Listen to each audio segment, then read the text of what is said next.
Good evening, students. This is part 6 of chapter 3 electric current, class 12th physics. आज हम बात करेंगे colour code for carbon resistors. यहाँ पे कलर की स्पेलिंग थोड़ा मिस्टेक है, करेक्ट कर लेना है आपको. ठीक है, कलर क्या होती है ना spelling, COLOUR, colour. Colour code for carbon resistors क्या होता है? जो मार्केट में हमें रजिस्टर्स मिलते हैं, ठीक है, उनमें मोस्टली हम जो सर्किट्स में यूज़ करते हैं वो कार्बन रजिस्टर्स होते हैं. और कार्बन रजिस्टर्स को उनके जो स्ट्रिप्स होती हैं उनमें जो बनी हुई, ठीक है, जैसे ये अलग अलग कलर की स्ट्रिप्स होंगी. जैसे हमने इनको नेमिंग कर दी है ABCD. ए का कलर कुछ और होगा, बी का कलर कुछ और होगा, सी का अलग कुछ होगा, और डी जो है उसका कलर कुछ और होगा. ठीक है ना. तो इसी के अकॉर्डिंग इनकी वैल्यू डिसाइड होती है कि कितना वैल्यू का रजिस्टर है. देख लेते हैं. Commercially resistors of different type and values are available in the market, but in electronic circuit carbon resistors are more frequently used. Okay, ज़्यादातर मतलब हम कार्बन रजिस्टर्स का यूज़ करते हैं इलेक्ट्रॉनिक सर्किट्स में. In carbon registers value of resistance is indicated by 4 colour bands marked on its surface as shown in figure. तो ये जैसे कार्बन रजिस्टर्स को हमने शो किया है, उसमें 4 अलग टाइप के बैंड होते हैं ABCD, जिनकी हमने नेमिंग कर दी है. इनके कलर से डिसाइड होता है कि उसकी वैल्यू कितनी है. ठीक है, तो अभी इसका एक टेबल है, वो आपको लर्न करना होगा. तो देखते हैं वो टेबल क्या है और फिर कैसे निकालते हैं वैल्यू, वो भी बताएंगे. ठीक है. First 3 bands A, B and C determine the value of the resistance. जो ABC जो बैंड्स हैं ये वैल्यू को डिसाइड करते हैं. And fourth band D gives the tolerance of the resistance. और जो D वाला स्ट्रिप है वो टॉलरेंस को डिसाइड करता है. ठीक है, कि टॉलरेंस कितनी रहेगी रेजिस्टेंस की, कम या ज़्यादा. ठीक है, प्लस माइनस करके इसको ऐड करते हैं टॉलरेंस को टोटल वैल्यू में. अब देखते हैं इसको टेबल, किस कलर के लिए वैल्यू क्या है. ठीक है, फिगर की वैल्यू.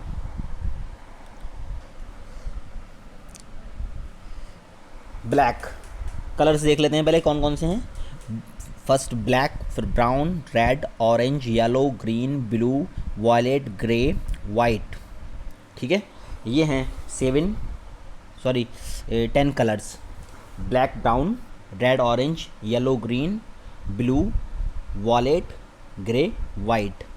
ठीक है, इसको याद करने की एक ट्रिक भी हम कर सकते हैं. BB Roy, BB Roy. ठीक है, BB Roy. B for black, second B for brown, R for red, O for orange, Y for yellow. BB Roy. Okay.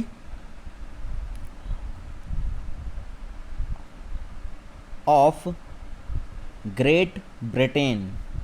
ठीक है, G for green, B for blue. ये ऑफ यहाँ पे साइलेंट रखना है. Of great Britain has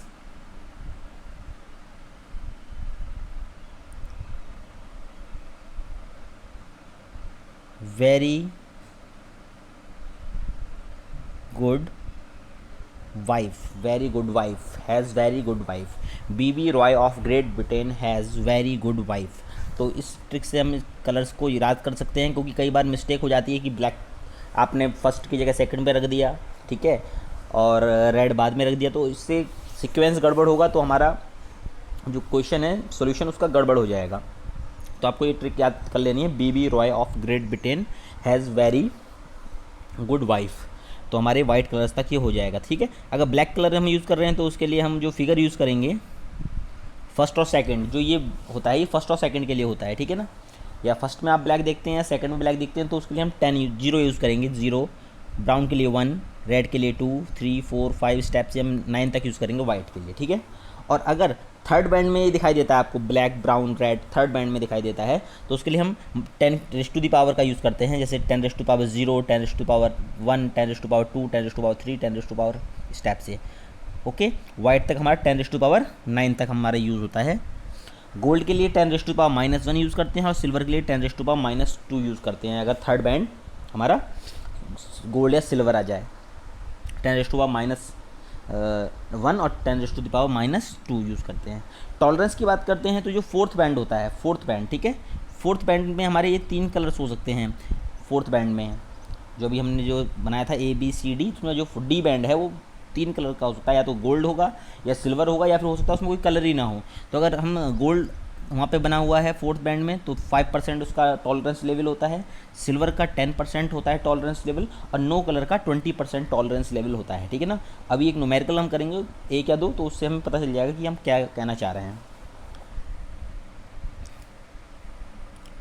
the colours of first and second band respectively gives the first and second significant figures of resistance, and third band C gives the power of 10 by which two significant digits are multiplied to obtain the value of the resistance। Okay, ये हमको table याद करनी है। First question is, in a given register the first strip be red, second strip be brown, and third strip be orange, and fourth be gold, then calculate the resistance of the resistor। एक carbon register दिया है जिसमें first strip red, दूसरी brown है, third orange है, ठीक है, and जो फोर्थ है वो गोल्ड है। अब इनको हमको देखना पड़ेगा कि रेड के लिए कितना होता था, ठीक है, ब्राउन के लिए कितना होता था, इस टाइप से। तो बी रॉय, हमने बी रॉय से स्टार्ट किया था, बी रॉय, ठीक है। तो जो रेड आ रहा है वो तीसरे नंबर पे आता है, और तीसरे नंबर पे जो वैल्यू होती है वो हमारा होता है 0 1 2। तो रेड के लिए होता है 2, ब्राउन के लिए होता है 1, ऑरेंज के लिए होता है 3, ओके। और गोल्ड क्योंकि फोर्थ नंबर पे आ रहा है तो इसका टॉलरेंस लेवल कितना होता है 5%। तो हमारा जो रेजिस्टेंस की वैल्यू बनेगी वो बनेगी 2, दैट इज़ फर्स्ट स्ट्रिप में रेड है 2 1 यानी कि 21 इंटू 10⁻⁴, क्योंकि ऑरेंज है थर्ड बैंड 3, और प्लस माइनस जो टॉलरेंस लेवल होता है उसको प्लस माइनस करके लिखते हैं, प्लस माइनस का साइन लगाते हैं, और फिर क्योंकि फोर्थ बैंड हमारा गोल्ड है तो 5%, ओके। तो इसका हम एक तरह से फॉर्मूला ड्राइव कर सकते हैं कि किसी भी रजिस्टर का अगर हमें वैल्यू निकालनी है और 4 हमारे strip A B C D दे रखे हैं, तो फॉर्मूला हो जाएगा हमारा A B into 10⁻⁶ plus minus D, okay. Plus minus D मतलब टॉलरेंस लेवल 5% है, 10% है, 20% है, ओके। गोल्ड के लिए जैसे 5% है, सिल्वर के लिए 10% और नो कलर के लिए 20% है। तो एक फॉर्मूला हमारा हो जाएगा A B into 10⁻⁶ plus minus D। Next question is, the resistance of the given carbon register is 2.4 into 10⁻⁶ ohm, okay। The resistance of the given carbon register is 2.4 into 10⁻⁶ ohm plus minus 5%। what is the sequence of the colors on the strips provided on register। ये कह रहे हैं किसी resistance की value, carbon resistance की value 2.4 into 10⁻⁶ है plus minus 5, तो उसमें कलर्स का सीक्वेंस बताना है स्ट्रिप्स में, ठीक है। जो रजिस्टर मिलेगा उसमें बताना है कौन सा कलर कौन से नंबर पे होगा। तो जैसे हमारा जो वैल्यू गिवन है वो है हमारी 2.4 इंटू 10⁻⁶ ओम प्लस माइनस 5%। तो हम इसको क्या लिख सकते हैं, 24 इंटू 10⁻⁵ ओम प्लस माइनस 5% लिख सकते हैं। अब कर लेते हैं, क्योंकि हमारा जो पहला डिजिट है वो 2 है, तो 2 किसके लिए होता है, 2 हमारा किसके लिए होता है बताइए, 2 हमारा होता है रेड के लिए, और जो 4 होता है वो होता है येलो के लिए, और जो 5 होता है हमारा, ठीक है, जो हमारा यहाँ पे A की जगह दे रखा है वो 2 दे रखा है, और 2 हमारा होता है रेड के लिए। B की जगह यहाँ पे 4 दे रखा है, 4 होता है हमारा येलो के लिए, और C की जगह हमको 5 दे रखा है, 5 होता है ग्रीन के लिए, और फिर यहाँ पे प्लस माइनस करके 5% दे रखा है, 5% हमारा होता है गोल्ड के लिए। Therefore the colours of the strips in the sequence for the given carbon resistor are red, yellow, green and gold. जो 4 बैंड होंगे वो पहला रेड होगा, फिर दूसरा येलो होगा, फिर ग्रीन होगा, फिर गोल्ड होगा, ठीक है। इस टाइप से क्वेश्चंस एग्जाम्स में आते हैं बोर्ड के। नेक्स्ट क्वेश्चन इज, दिल्ली में भी आया है क्वेश्चन, दिल्ली एग्जाम्स में, बोर्ड एग्जाम्स में। The sequence of coloured bands in 2 carbon resistors R1 and R2 is, 2 हमारे रजिस्टर्स हैं R1 और R2, और उनमें जो कलर्स का बैंड दे रखा है उनके सीक्वेंस हमें दे रखे हैं। फर्स्ट R1 का जो सीक्वेंस है वो है ब्राउन, ग्रीन, ब्लू और सिल्वर, और जो R2 है उसका जो हमारा सीक्वेंस है वो है ऑरेंज, ब्लैक, ग्रीन, यानी कि फोर्थ वाला बैंड इसमें नो कलर हो गया हमारा, ठीक है, बी वाले में। Find the ratio of the resistances. तो पहले हम इनके कलर R1 और R2 की वैल्यू निकालनी है, फिर उनका रेशियो निकालना है। According to the colour codes resistance of two colours resistors R R1 R2। R1 की वैल्यू कितनी हो जाएगी, ब्राउन के लिए हमारा 1 होता है, ठीक है, तो 1। फिर ग्रीन के लिए 5 होता है, तो 1 5 इंटू 10⁻⁻, ब्लू के लिए 6 होता है इंटू 10⁻6, प्लस माइनस को सिल्वर के लिए टॉलरेंस लेवल 10% होता है, तो प्लस माइनस 10%। इस टाइप से हमारा जो R2 की वैल्यू होगी वो ऑरेंज के लिए 3 होता है और ब्लैक के लिए 0 होता है, तो 30 इंटू 10⁻, ग्रीन के लिए हमारा 5 होता है, तो 10⁻5 ओम। प्लस माइनस को कि हमारा यहाँ पे नो रेजिस्टेंस है, और नो रेजिस्टेंस मतलब no colour, sorry, fourth band यहाँ पे कोई कलर का नहीं है, तो टॉलरेंस लेवल 20% रहेगा, तो plus minus 20%। So ratio of their resistance R1/R2 की वैल्यू निकालते हैं तो कितनी आ जाएगी हमारी 5। ओके, इस टाइप से क्वेश्चंस आते हैं colour coding of carbon registers पे।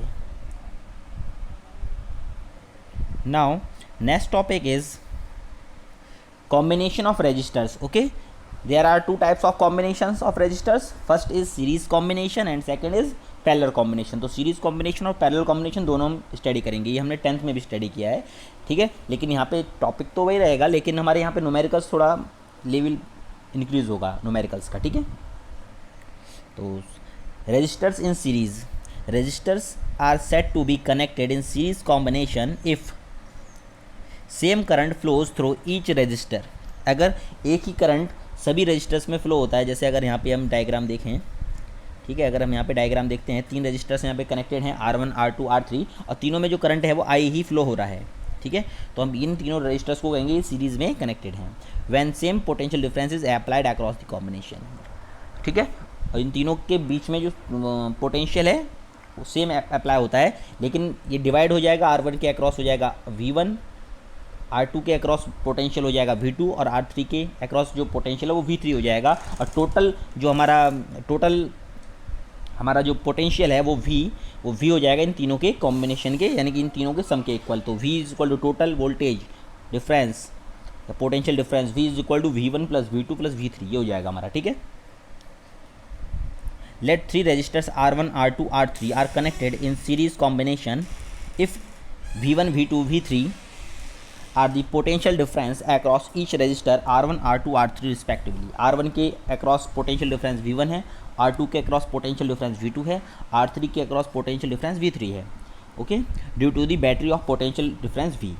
इस V बैटरी की वजह से ऐसा हुआ है। अकॉर्डिंग टू ओम्स लॉ के अकॉर्डिंग क्या होगा, V is equal to IR होता है, ओके, क्योंकि करंट तो तीनों में सेम फ्लो हो रहा है, तो हमारा V1 इज इक्वल टू कितना हो जाएगा, V1 is equal to current into resistance, that is V1 is equal to IR1, V2 is equal to IR2 and V3 is equal to IR3। I की value same इसलिए क्योंकि ये series combination है, series combination में सभी resistance में current same flow होता है। Since the series combination current remain same but potential is divided as so, क्योंकि यहाँ पे पोटेंशियल डिवाइड हो रहा है, जो चीज़ डिवाइड होती है हम उसी को निकालते हैं, ठीक है ना, तो यहाँ पे पोटेंशियल डिवाइड हो रहा है, so total potential V is equal to V1 plus V2 plus V3, put the value of V1 V2 V3, we get V is equal to IR1 plus IR2 plus IR3, okay. If total equivalent resistance of the combination is RS, then we can write IRS is equal to IR1 plus IR2 plus IR3, okay. यहाँ से I1 common लेंगे, sorry यहाँ से I common लेंगे LHS में से, okay, तो क्या होगा, I से I कैंसिल आउट हो जाएगा, और हमारा जो RS इज इक्वल टू जो बचेगा वो कितना बचेगा, RS is equal to R1 plus R2 plus R3, और RS means equivalent resistance in series combination.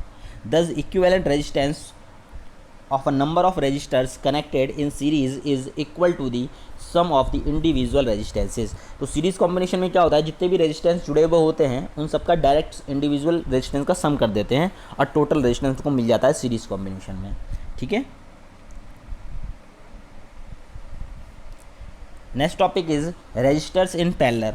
अब पैरेलल में क्या होता है, पैरेलल में करंट की वैल्यू डिफरेंट होती है, लेकिन पोटेंशियल तीनों के बीच में या जितने भी रजिस्टर्स होते हैं उनके बीच में सेम रहता है। Resistors are said to be connected in parallel combination if potential difference across each resistance is same. अगर मैं बात करूं R1 R2 और R3, इन तीनों के बीच में जो पोटेंशियल डिफरेंस की वैल्यू है वो वी है, इसमें ऐसा नहीं कि V1 V2 V3 है, लेकिन करंट की वैल्यू अलग अलग है क्योंकि पाथ अलग अलग हो गया है, ठीक है। तो पाथ इसका अलग है, इसका अलग है, इसका अलग है, तो जो टोटल करंट है वो तो आई फ्लो हो रहा है, लेकिन R1 में कितना करंट जा रहा है I1, R2 में कितना करंट जा रहा है I2 और R3 में कितना करंट पास हो रहा है I3। ओके, तो यहाँ पे करंट की वैल्यू डिफरेंट है, पोटेंशियल की वैल्यू सेम है। इससे पहले वाले जो हमने सीरीज में पढ़ा था उसमें करंट की वैल्यू सेम थी, पोटेंशियल की वैल्यू डिफरेंट थी। Let a battery of potential difference V is connected across parallel combination of resistors R1 R2 R3। Okay, मान लिया जो बैटरी है उसका पोटेंशियल डिफरेंस V है जिसको हमने लगाया है रजिस्टर्स के एंड्स के बीच में। टोटल करंट, क्योंकि यहाँ पे करंट की वैल्यू डिफरेंट है तो टोटल करंट निकालेंगे। Total current in the circuit is I is equal to I1 plus I2 plus I3, ठीक है।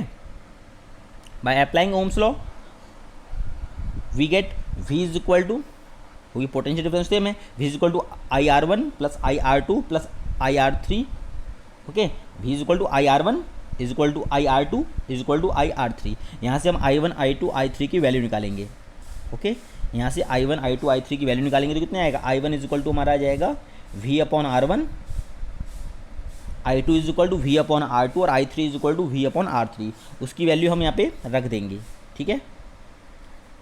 तो हमारा कितना आ जाएगा, ये आ जाएगा हमारा I is equal to V upon R1 plus V upon R2 plus V upon R3।